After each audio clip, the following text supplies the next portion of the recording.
Have you ever tried to design something that is functionally useful?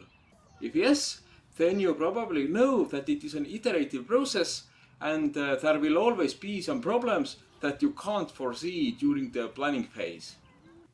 Since I started creating stuff with my 3D printer, I can see iterative design everywhere.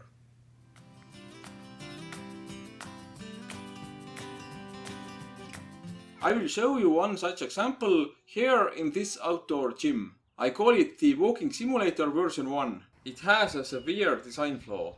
Both sides have been heavily dented by vigorous exercise, or more likely, it has endured substantial abuse from some users.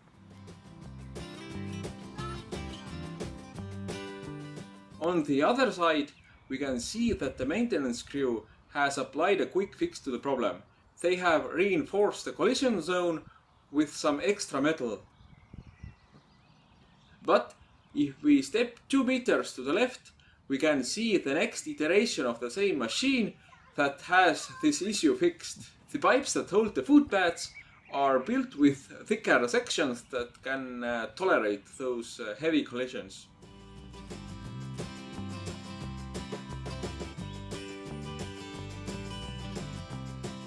This leaves me wondering, why have those bumpers at all?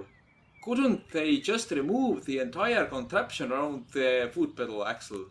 It probably solves some other complications that I do not see right now. Maybe it is more open to abuse without the bumpers. Thank you for watching.